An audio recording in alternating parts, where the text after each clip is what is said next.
Welcome to how to create a financial co-pilot for your business. And this is a follow-up to the personal finance co-pilot course, which helped you set up your personal finances in a way that you have long-term forecasting of expenses and income. You can see the impact of unexpected expenses, how to account for unexpected expenses, how to also establish your financial goals. So this course follows on to that course, and we see how do you integrate business income into your personal finances in a way that there is some stability with that income. Now, in the first year of a new business, unless you have some kind of special business that maybe you purchased already that has a very predictable month over month income, it's going to be difficult to account for your business income during the first year because it may be all over the place. So let's look at a graph, and we're going to plot a few different months here and look at some income across those months. So in January, we start off with $50. So maybe this is some small online business that you get going, for example. Then in February, we go up, we get $100. Then in March, we're down, no income at all. Now, if you're starting a very small business, maybe it's just you, this can very well likely be the kind of income that you're going to see. So we'll go into April, we have $25, and then it's kind of like, well, where does this go next? And what a lot of people do is they try to account for this income right off the bat and integrate it into their personal income so that they're depending on $100 a month, or a client is supposed to pay a bill of $250 and they account for it, and now it's part of their income and they're putting expenses against it. That's where a lot of people get in trouble. My philosophy is that you can't count on the money until it hits the bank. So this is very much a cash accounting style and not accrual. With accrual accounting, you count earnings as soon as you invoice, and that means it can take a month, 2 months, 3 months, maybe more before you ever see the money, but it's counted in that month when the invoice is sent out. What we're doing here is we're very much cash-based accounting. We're only when the money hits the bank is when we're actually going to count it. So you may have outstanding invoices for clients, but we're not counting that. It's kind of, if it happens, it's a gift. Think of it that way, but it's not going to be counted. All right, so let's look at this again. Here's some long range for the first year income that this person may have. So let's think about how do we kind of get a prediction around what is the income going to be month to month, because it's a little bit sporadic. We're still getting our marketing together, trying to make that work and bring in new business, but it's not there yet. It's kind of still all over the place. Annual revenue in this little business for the first year was $410. Monthly average was $34.16.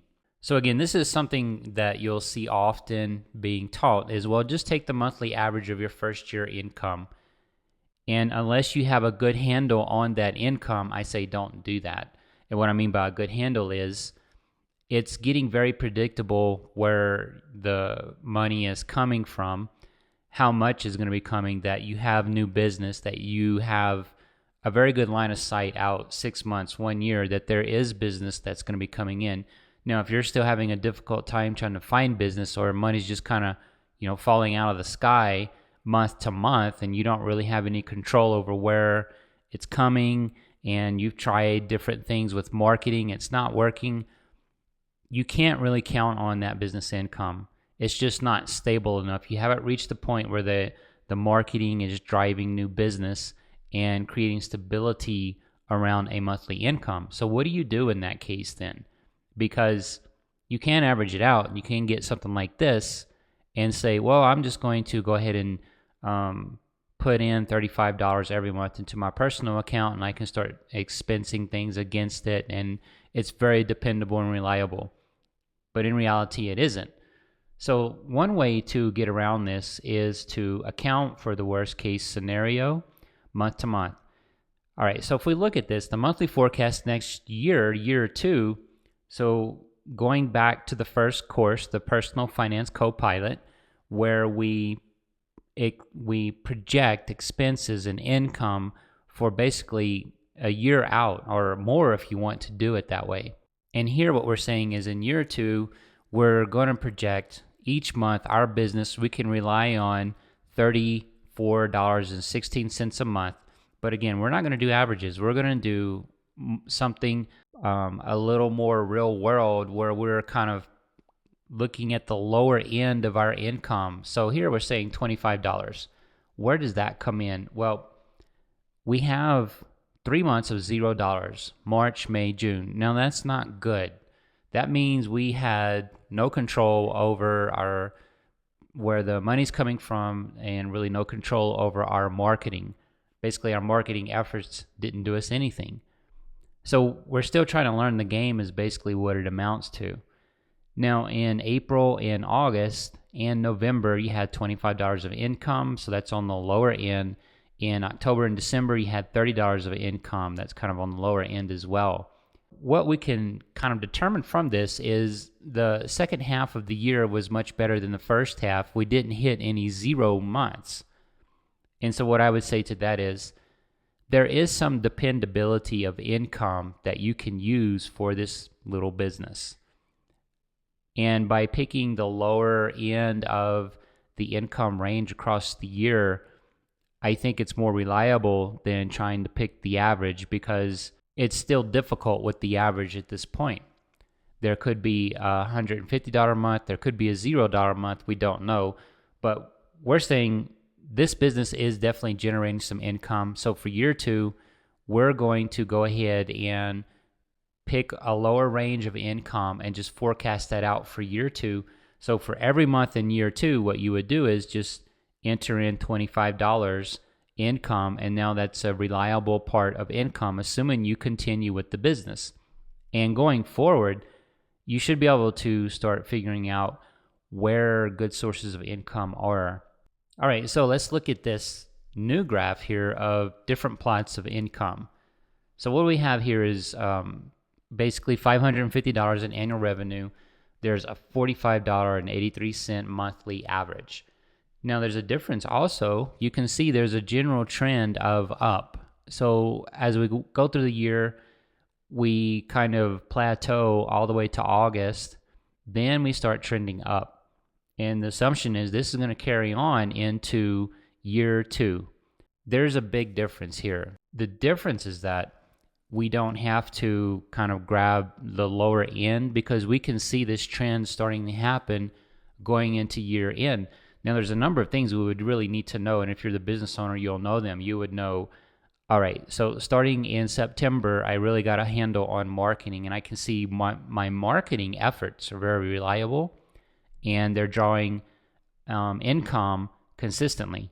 And maybe you have a handle on expenses, you know client behavior, so clients are paying you every 15 days, every 30 days. You have a good source of clients.